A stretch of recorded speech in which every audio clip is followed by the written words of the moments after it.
Welcome to federal का margin. ये है चैप्टर नंबर 1 का आखिरी लेक्चर, जिसमें हम प्रूफ रीडिंग के बारे में बात करने वाले हैं। और इससे पहले हमने 4 लेक्चर्स अपलोड किए थे, जिसमें पहले चैप्टर में हमने इंट्रोडक्शन किया, जिसमें कॉम्प्रिहेंशन हमने पढ़ा। दूसरे में हमने उसके सवाल और जवाब किए। तीसरे में हमने एडजेक्टिव्स और उसके सवाल और जवाब किए। और चौथे वाले में हमने कंडीशनल सेंटेंसेस और उनके सवाल और जवाब किए। अब हम आते हैं इस चैप्टर के आखिरी लेक्चर में, जिसमें हम प्रूफ रीडिंग पढ़ने वाले हैं। और वीडियो शुरू होने से पहले आप चैनल को सब्सक्राइब कर लें और वीडियो को साथ में लाइक भी कर लें। तो अब है ना, हम शुरू करते हैं।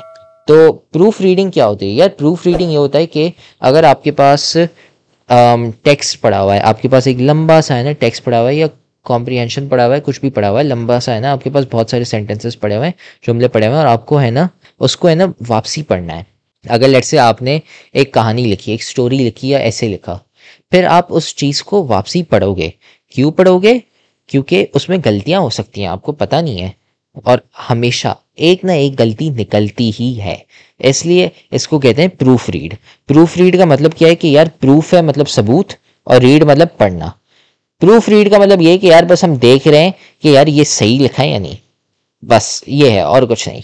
तो बस हम वेरीफाई कर रहे होते हैं, चेक कर रहे होते हैं कि यार प्रूफ मतलब देख रहे हैं कि अच्छा ये सही लिखा है या नहीं। ये मतलब है प्रूफ रीड का, कि यार प्रूफ हमारे पास होना चाहिए कि हमने सही सब कुछ लिखा है, और कैसे वो पढ़ के करते हैं। तो यही है ना चीज यहाँ पे लिखी हुई है। Proof reading is the careful reading of a text for errors in grammar, spelling and punctuation. Proof reading is the last stage of the writing process occurring after revision.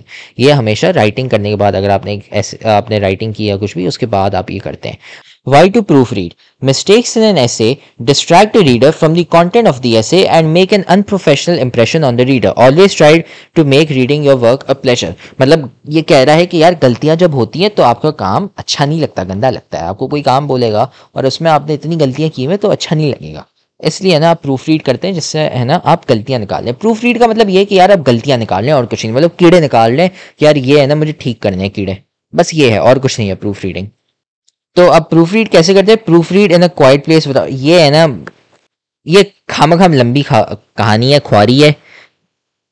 ये है ना आप छोड़ भी सकते हैं, लेकिन जिसको पढ़ना है ना वो पढ़ भी ले। लेकिन इस पे है ना आपसे सवाल नहीं किए जाएंगे, ये एम ही लिखा हुआ है, लेकिन आप भले पढ़ लें। लेकिन प्रूफ रीड मैं आपको सिंपल तरीका बताता हूँ। प्रूफ रीड कैसे करते हैं? बस ये है कि यार जो आपने लिखा है ना वो आप वापसी दोबारा पढ़ें, और सुकून से, ठंडे दिमाग से। ऐसा ना हो कि यार टेंशन है, यार वो काम है, कोई नहीं, स्ट्रेस लेके नहीं, सुकून से है ना आपने एक जगह पे बैठ के पूरी चीज सब कुछ पढ़ना है। अब हमें अब हमें ना इसके सवाल करते हैं, और मैं आपको सिखाता हूँ कि प्रूफ रीडिंग कैसे करते हैं। तो इसमें मसले कौन से हैं? यहाँ पे लिखा हुआ है find the mistakes mostly punctuation and spelling, about 10 mistakes पर पैराग्राफ। मतलब ये जो 3 लाइन का एक है ना, ये इसमें 10 मिस्टेक्स हैं। चलें तो अब है ना पैराग्राफ 1 करते हैं, और मैं आपके लिए प्रूफ रीड भी करूंगा। तो सबसे पहले, did you know that bats are mammals. इस पहले ही सेंटेंस में 3 गलतियां हैं। पहली गलती क्या है कि यार जब भी सेंटेंस शुरू होता है तो आपका कैपिटल में होना चाहिए। तो सबसे पहले ये कैपिटल में नहीं है, तो डिड यू, और फिर इसके बाद NO जो है ना, NO नहीं होना चाहिए। NO क्यों नहीं होना चाहिए? क्योंकि नो, ये वाला जो NO वाला जो नो है, उसका मतलब ये है कि आप मना कर रहे हैं। लेकिन जो यहाँ पे नो हमें चाहिए वो है कि आपको पता है क्या, और उसकी स्पेलिंग है KNOW, ये है। फिर did you know that bats are mammals, ये सेंटेंस हो गया। अब ये देख रहे हैं फुल स्टॉप पे खत्म हो रहा है, लेकिन ये सवाल है। ये आपसे पूछ रहा है कि यार आपको पता है कि बैट्स मैमल्स होते हैं, ये सवाल है। और सवाल जब भी आता है तो उसको क्वेश्चन मार्क से खत्म करते हैं। ऐसे करते हैं प्रूफ रीडिंग कि यार आप पूरे सवाल को पढ़ो, उसमें आप देखो कि अच्छा स्पेलिंग एरर्स हैं, ग्रामेटिकल एरर्स हैं, पंक्चुएशन एरर्स हैं, ये सारे आप देखते हो। फिर उसके बाद आप दूसरे सेंटेंस में जाते हैं। We know they are mammals just like us because they are warm blooded, they are the only mammals. अच्छा अब है ना यहाँ पे मसले में बताता हूँ। सबसे पहला है कैपिटल होना चाहिए, कैपिटल W। क्यों? क्योंकि नया सेंटेंस शुरू हो रहा है तो वो कैपिटल होना चाहिए। वी एंड देन वापसी, वो नो वाली गलती हुई है, NO नहीं होना होगा यहाँ पे। नो का मतलब ये है कि मना करना, लेकिन हमें पता होने वाला नो चाहिए, वो है KNOW। We know they are mammals just like us because they are warm blooded. अब यहाँ पे देख रहे हैं, यहाँ पे आपका सेंटेंस खत्म हो जाता है, लेकिन यहाँ पे फुल स्टॉप नहीं डाला हुआ, तो हम यहाँ पे फुल स्टॉप डालेंगे और इससे आपका सेंटेंस खत्म हो जाएगा। आप देख रहे हैं यहाँ पे warm blooded they are the only mammals, यहाँ पे एक डिस्ट्रैक्शन आ रहा है, यहाँ पे एक ब्रेक आ रहा है यार, यहाँ पे हमें फुल स्टॉप डालना है, वरना ये क्योंकि ये दो अलग अलग टॉपिक्स हैं, ये दो दो अलग सेंटेंसेस हैं, इसलिए यहाँ पे फुल स्टॉप आएगा और फिर इसको हम कैपिटल कर देंगे क्योंकि नया सेंटेंस आ रहा है। तो they are the only mammals that know, वापसी वो गलती हो गई, एनओ की जगह हमें KNOW डालना है, that know how to fly, full stop. ये सेंटेंस वापसी खत्म हो गया यहाँ पे, ठीक है। अब इसके बाद आगे हम जाते हैं अगले सेंटेंस पे, जो जिसके लिए हमें वापसी फुल स्टॉप डालना पड़ेगा। Bats are nocturnal. अब नॉकटर्नल जो है ये कैपिटल में दिया हुआ है, अब इसको है ना आप छोटे में लिखेंगे, इसको कैपिटल नहीं होगा क्योंकि ये एक टर्म है, कोई इतना खास अल्फाज नहीं है, बस एक साइंटिफिक टर्म है, तो उसको आप कैपिटल करके नहीं लिखेंगे। और फिर वहां पे कॉमा आ रहा है, यहाँ पे कॉमा आप डाल सकते हैं, नहीं डाल सकते हैं, आपकी मर्जी है। ये जो कॉमा यहाँ पे है ना, ये वाला कॉमा जरूरी नहीं है, आ भी सकता है नहीं भी आ सकता है, आपकी मर्जी है, लेकिन मैं नहीं डाल रहा, मैं हटा रहा हूं उधर से, सुकून से है ना, मैं सिंपल रख रहा हूं। Which means they sleep during the day and are awake at night. अब देख रहे हैं आखिर में क्वेश्चन मार्क आ रहा है, वो गलत है, यहाँ पे फुल स्टॉप आएगा। क्यों आएगा फुल स्टॉप? क्योंकि ये सवाल नहीं पूछा, ये बता रहा है आपको कि यार वो रात में जागते हैं और सुबह को सोते हैं, ये बता रहा है। ऐसे करते हैं प्रूफ रीड कि यार मैं सबसे पहले कैपिटलाइजेशन देख रहा हूं कि अच्छा मेरे जो वर्ड्स हैं वो कैपिटल हैं या नहीं, कैपिटलाइजेशन सबसे पहले देखनी है आपने। दूसरा ये देखना है कि स्पेलिंग सही है या नहीं, जैसे इसमें नो और KNOW वाला नो को बहुत मिक्स किया गया। और तीसरा कि पंक्चुएशन सही है या नहीं, आखिर में फुल स्टॉप क्वेश्चन मार्क इनसे सही एंड हो रहे हैं या नहीं। ऐसे करते हैं प्रूफ रीड। ये है पहले वाले का जवाब। फिर अब दूसरे वाले में आते हैं। दूसरे पैराग्राफ में बीज आर इंटरेस्टिंग एनिमल्स, बीज की स्पेलिंग यहाँ पे गलत लिखी हुई है, बीज की ऐसी स्पेलिंग और साथ में वो कैपिटल होता है। बीज आर इंटरेस्टिंग, इंटरेस्टिंग की भी गलत स्पेलिंग लिखी हुई है, animals. A honey bee, honey bee again वापसी स्पेलिंग गलत लिखी हुई है, डबल ई होगा यहाँ पे। Can fly at a speed of 15 miles per hour. फिर यहाँ पे अब देख रहे हैं बाद में our a hive of honey bees, ये देख रहे हैं यहाँ पे ब्रेक आ रहा है, एक इंटरप्शन आ रहा है, वो इसलिए क्योंकि वो एक अलग सेंटेंस है, तो इसकी वजह से यहाँ पे फुल स्टॉप आएगा और फिर जो ए है उसको हम कैपिटल कर देंगे। ए हाइव ऑफ हनी बीस हैज अबाउट 40,000 बीज इन इट। अब यहाँ पे क्वेश्चन मार्क आ रहा है यार, आप ये देखें कि अच्छा ये हैज होगा कि यार ये सवाल है, ये आपको मैं बता रहा हूं, ये मैं आपको बता रहा हूं कि यार एक हाइव ऑफ हनी बी होता है, उसमें 40,000 बीज होते हैं, मैं बता रहा हूं, पूछ नहीं रहा आपसे। तो यहाँ पे क्वेश्चन मार्क नहीं आएगा, फुल स्टॉप आएगा। और फिर उसके बाद वापसी स्पेलिंग एरर है, यहाँ पे ये कैपिटल होगा, the honey bee has 5 eyes, और यहाँ पे एक्सक्लेमेशन मार्क सही है। आप फुल स्टॉप भी डाल सकते हैं, एक्सक्लेमेशन मार्क भी, मसला नहीं है, दोनों सेम है। लेकिन उसके बाद जो ए है उसको कैपिटल करना पड़ेगा क्योंकि एक नया सेंटेंस आ जाता है। A worker bee will make होगा, यहाँ पे मैक नहीं होगा, will make 1/12 of a teaspoon of honey over it's life time. अब देख रहे हैं यहाँ पे क्वेश्चन मार्क आ रहा है, लेकिन यार क्वेश्चन मार्क तो यहाँ पे नहीं आना चाहिए क्योंकि ये सवाल नहीं है, ये बता रहा है हमें कि यार एक वर्कर बी होती है, वो है ना जो आपका टीस्पून होता है उसके 1/12 आप है ना उसमें हनी ले लें, वो उतनी है ना हनी बनाती है, उतना है ना वो बनाती है हनी पूरी अपनी जिंदगी भर में।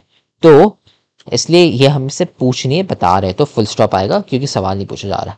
फिर बीज हैव बीन मेकिंग हनी मतलब माखी फॉर अबाउट 150 मिलियन ईयर्स, ये सही है, आखिरी सेंटेंस सही है। तो इससे हमारा सेकंड पैराग्राफ हो गया। ऐसे हमने प्रूफ रीड किया कि अच्छा ये मसले थे, इसमें स्पेलिंग के थे, ग्रामर के थे और पंक्चुएशंस के। फिर आते हैं पैराग्राफ 3 में। पैराग्राफ 3 में क्या है, सबसे पहला तो मसला ये है कि यार कैपिटल तो है नहीं वो, तो अच्छा यहाँ पे तो सबसे पहले कैपिटल कर दिया। Did you know that a person can live without food for more then a hole. अब होल यहाँ पे गलत लिखा हुआ है, क्यों? ये होल का मतलब है खड्डा, हमें होल ये वाला खड्डा वाला नहीं चाहिए, हमें पूरा वाला होल चाहिए, पूरा, उसका मतलब जो WHOLE है, हमें ये चाहिए। ये बता रहा है कि यार एक जो इंसान है वो बगैर खाने के पूरे 1 महीने तक रह सकता है, पूरा 1 महीना। हम महीने में खड्डा नहीं खोदना चाह रहे, हम कहना चाह रहे हैं कि यार एक पूरे महीने में है ना एक इंसान बगैर खाने के रह सकता है। अ person can only live for about, for नहीं, फॉर अबाउट 1 वीक। 1 वीक गलत है, 1 का मतलब जीतना, 1 वीक होगा, 1 हफ्ता, विदाउट वाटर, और फिर फुल स्टॉप। यहाँ पे सेंटेंस खत्म हो गया। क्यों? क्योंकि फिर वहां पे है ना एक नया टॉपिक शुरू हो रहा है। तो यार अभी तक ये है कि यार ये आपको बता रहे हैं कि यार एक इंसान है वो एक पूरे 1 महीने तक है ना बगैर खाने के रह सकता है, और जो बगैर, वही इंसान है ना वो 1 हफ्ते बगैर पानी के भी रह सकता है। फिर एक नया सेंटेंस आता है जिसमें हम पहले सबसे कैपिटल कर देंगे उसको, we need water more then. अब देन यहाँ पे गलत है, ये DHAN है, क्योंकि ये कंपैरिजन किया जा रहा है यहाँ पे ये किया जा रहा है कि यार हमें ज्यादा पानी चाहिए, किससे? खाने से। हमें ज्यादा पानी चाहिए और खाना कम चाहिए, खाने से ज्यादा हमें पानी चाहिए। तो उसकी वजह से हम यहाँ पे कंपैरिजन कर रहे हैं, तो उसकी वजह से यहाँ पे THAN आएगा, THEN नहीं है। देन का मतलब है कि यार इसके बाद ये होता है, नहीं, ये यहाँ पे नहीं किया जा रहा। देन वी नीड फूड और full stop. About 97% of earth, अच्छा अर्थ जो है उसका E कैपिटल होगा, और फिर यहाँ पे एक्सक्लेमेशन, ये अपोस्ट्रोफी आएगी। ये कह रहा है कि अर्थ का जो वाटर है, यहाँ पे अपोस्ट्रोफी आएगी जो बताएगा कि दुनिया का पानी, और अर्थ फुल स्टॉप कैपिटल होगा, E उसका कैपिटल होगा, क्योंकि अर्थ की बात की जा रही है, बहुत ही बड़ा ऑब्जेक्ट है इसलिए। Is in the oceans, full stop. ये कह रहा है कि यार 97% का जो पूरे हमारे पास पानी है वो समंदर में पड़ा हुआ है, और फिर जस्ट 3% ऑफ द अर्थ्स, वापसी वही अर्थ्स जो गलती है वो हमने वापसी यहाँ पे रिपीट कर ली, water can be used for drinking, नहीं फॉर ड्रिंकिंग, पीने के लिए। 4 ड्रिंकिंग कुछ नहीं होता, हमें पीना है, फॉर ड्रिंकिंग होगा, ये होगा। फिर उसके बाद अप्रोक्सीमेटली, फिर यहाँ पे 75% ऑफ द वर्ल्ड्स। अब वर्ल्ड जो है उसका जो W है वो कैपिटल होगा, और वही अपोस्ट्रोफी, जैसे अर्थ का किया था वैसे ही वर्ल्ड्स, अर्थ वर्ल्ड एक ही चीज है। Fresh water is frozen in the north, north and south के है ना वो कैपिटल होंगे, क्योंकि नॉर्थ साउथ डायरेक्शन की बात की जा रही है। फिर पोलर आइस कैप्स, तो इसमें क्या कहा जा रहा है कि यार जो हमारे पास जो फ्रेश वाटर है जो 3%, उसका 75% है वो जमा हुआ है किसमें? बर्फ में, नॉर्थ पोल और साउथ पोल में। ये हमने है ना इसको प्रूफ रीड कर लिया। फिर उसके बाद आता है a precise writing. A precise is a short summary. It is not a paraphrase which merely says in different and simpler words exactly. अच्छा ये लंबी यहाँ पे की गई है, मैं आपको बताता हूँ। अब precise summary, precise writing क्या होती है? Precise writing यार ये होता है कि जो आपने पढ़ा है पूरा, जो हमने कॉम्प्रिहेंशन पहले पढ़ा था ना 3 पेजेस का, उसका मैंने बताया कि यार ऊपर ऊपर से ये बात की जा रही है कि आपको है ना मर्सीफुल होना है, और साथ में जनरस होना है, और आपको है ना एक अच्छा इंसान होना है। ये समरी हो गई बस। ये प्रिसाइज राइटिंग होती है। उसमें ये है कि यार आप छोटा करके बता रहे हो कि ये पूरा पैसेज कहना क्या जा रहा है, आप पूरी डिटेल्स नहीं बताओगे, आप है ना छोटा सा बताओगे, शॉर्ट समरी कहते हैं। आप है ना मतलब खुलासा दे रहे हो उसका कि यार ये पूरा जो 3 पेज का जो आर्टिकल है ये बहुत लंबा है, मैं है ना 5 लाइन में बताता हूँ कि ये क्या कह रहा है। ये समरी होती है, प्रिसाइज राइटिंग होती है। आप पैराफ्रेज उसमें मतलब ऐसे ही अल्फाज नहीं बदलते, सिनोनिम्स लिख के आप बस ये बताते हो उसमें कि यार मोटा मोटा ये कहना चाह रहे हैं हम।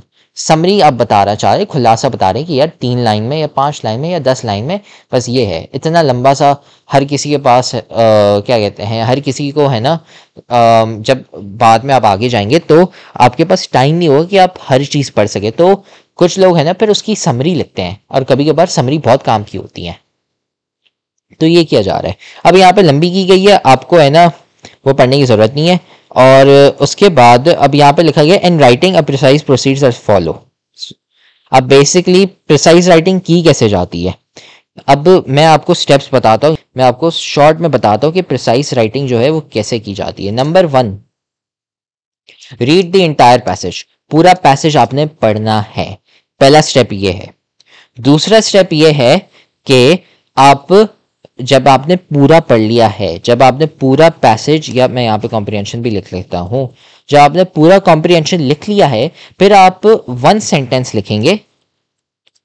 राइट 1 सेंटेंस या 2 सेंटेंस, ठीक है, 1 या 2 sentence which talks about the main theme or topic of the passage। अब इसका मतलब क्या हुआ यार, जैसे हमने प्रॉफिट का वो जो हमने कॉम्प्रिहेंशन पढ़ा था, उसमें यार मैं आपसे बोलूं कि यार ये ऊपर ऊपर से क्या बता रहा है, मुझे 1 या 2 सेंटेंस में बताया कि ये किसके ऊपर है।